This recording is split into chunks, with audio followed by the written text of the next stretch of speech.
So, magandang maulan na hapon po sa inyo lahat mga ka-BJ. Ka-BJ, andito po tayo sa MOA. And then,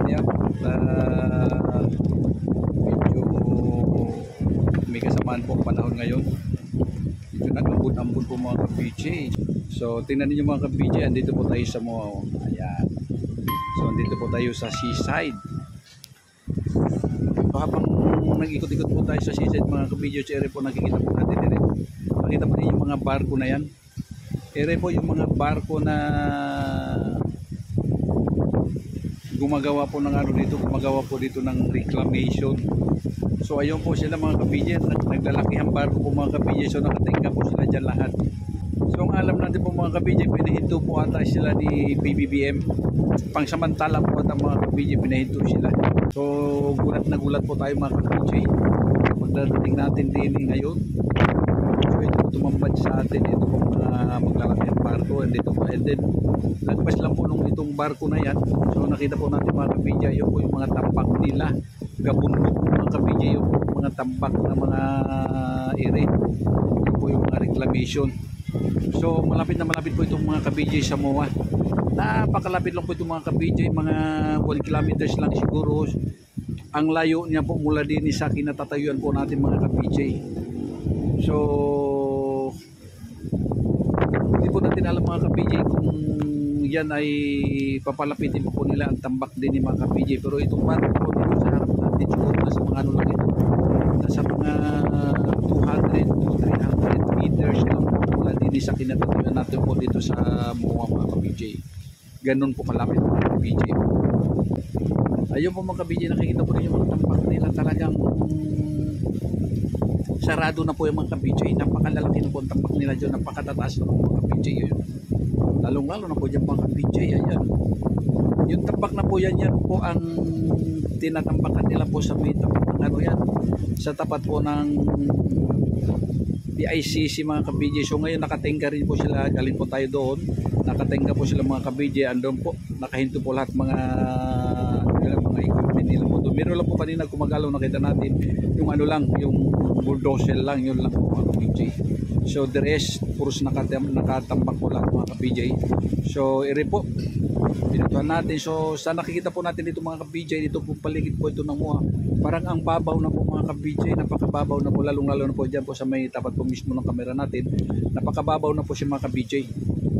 So mabuti ka mo na may order po ng ating Pangulo na stop muna. So kung hindi lang siguro mga ka-BJ, hindi lang po ganyan kalaki, tingnan niyo sa lagpas ng barko, di ba?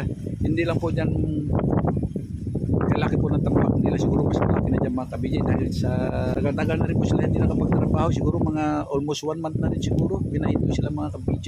So tingnan niyo yung mga barko nila po, nandiyan po sila lahat, nandiyan, ang dami hanggang tuhod po yung mga ka-BJ. So ito po mga ka-BJ yan, nakikita po ninyo ito lahat, kita po ng kamera natin yan, lahat po yung mga ka-BJ, tatambakan po nila yan, hanggang Cavite po yung mga ka-BJ, Cavite na yan, hanggang doon po yung mga ka-BJ, lahat po yung mga ka-BJ. Baka pagdating po ng araw nito mga dagat, wala na yan, dating dagat, so ngayon lupa na po yung mga ka-BJ pagdating ng araw mga ka-BJ.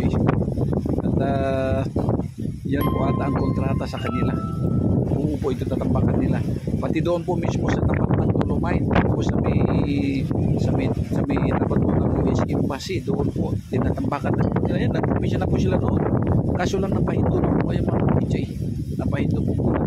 So hindi natin alam kung kailan po sila mag-resume na magtambak ulit. Mababaw na ito banda rito. Ayun, dami po nila mga PJ. Tingnan natin po dito, gulat na gulat po tayo mga ka-PJ, nasa almost 2 months po tayo hindi nakapag-vlog dito. So nakita po natin ganyan na po, ang laki, kabundok na po yung mga ka-PJ, kabundok na po yun, taas na. Ang bilis kasi nila nagtatrabaho talaga, grabe talaga sila pag nagtatrabaho talaga, dilip ka talaga sa mga ere pag nagtatrabaho, talagang napakahusay nila kung magawa, bilis, tapos po ang gawa nila talagang pinong-pino po talaga, ganda. So ngayon nakita po yung mga naglalakihan ng barko nila, no? At maghintay na lang po ito ng order kung kailan. So kung siguro kung halimbawa lang kung napahinto talaga siya, permanent na pahinto ito, naku, laking gastos sigurado ako dyan, baka billion na po ito ng pesos na gastos nila dito, dahil napakaluwag na ito, napakaluwag po na nila dito, natambakan nila dito. ka-PJ. So mukhang may anomalya ata ito mga ka-PJ. Tsaka isa pa ito dito pala, ang sabi daw wala na daw mapupuntahan. Kung tutusin mo parang totoo naman kasi wala na pumupunta, wala po dagat dito eh. Bali harang na po yan, harang na siya. Yung dagat hindi, wala na pumupuntahan. Bali ang lagusan niya po doon na lang sa Pasig River. So alit-lit noon pa kaya niya. Kung ito na nga yan, open yan. Pag kunting lang po, lubog na po tayo ng baha dito po sa Manila. Lalong-lalo na siguro pagka talagang totally na puros lupa po yan sa harapan natin. Isa na po mapupunta yung mga dagat doon. Yun po, mukhang may totoo po yun ang kuro-kuro ni Senator Enrile. Mukhang totoo yung sana po mapupunta mga tubig dyan. So sana nga kuro-kuro lang yung mga PJ So i-report, binablog po natin ito. Pinalikan po natin ito, tinitingnan po natin dahil galing po tayo ng Mindanao at narating ko lang po mga PJ last week.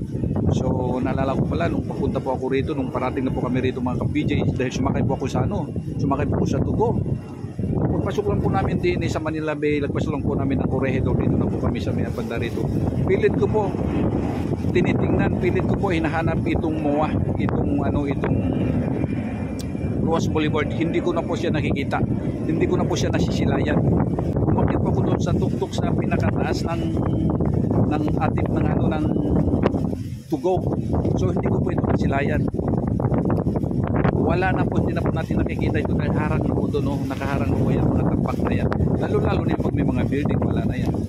So hindi naman po natin alam, baka naman gagawa din sila ng maganda, mas maganda po dito. Baka sakali naman, siguro gagawin din na rin yung mga kutsi. Pero ito po talaga yung dating kagandahan po nito, Roas Boulevard, itong mawawala na po, hindi na po talaga nakikita sa totoo mga kapitsi. So ayan tingnan ninyo kahit doon, kahit ngayon mga kapitsi, tingnan ninyo. Andito ito sa seaside. So tumitingin po tayo, yung building po yan dyan. So nakita ninyo po mga ka-PJ yung building na yun po ang kanila na yan po sa Roas Boulevard na yan. So tingnan ninyo, hindi po natin nasisilayan dyan, wala na po, building na lang po mga ka-PJ. Paggaling din po tayo doon, pupunta po rin tayo rito, makita rin po natin mga ka-PJ, puros building na lang po itong mismo tinatayuan natin yung seaside na po ito, wala na po mga ka-PJ. Po natin yan nakikita. So ganun na rin mga ka-PJ. So mga ka-PJ, magandang po sa inyo lahat. Hanggang dito na lang po vlog natin. God bless. Mabuhay po tayo lahat mga Pilipino. Maraming salamat po sa inyo. Pagpalain po tayo ni Lord. So tingnan ninyo ang kagandahan ng mga ka-PJ. Kahit umulan, tingnan ninyo, lumalabas na po ang kagandahan niya. Pagpalain po tayo ni Lord lahat mga ka-PJ.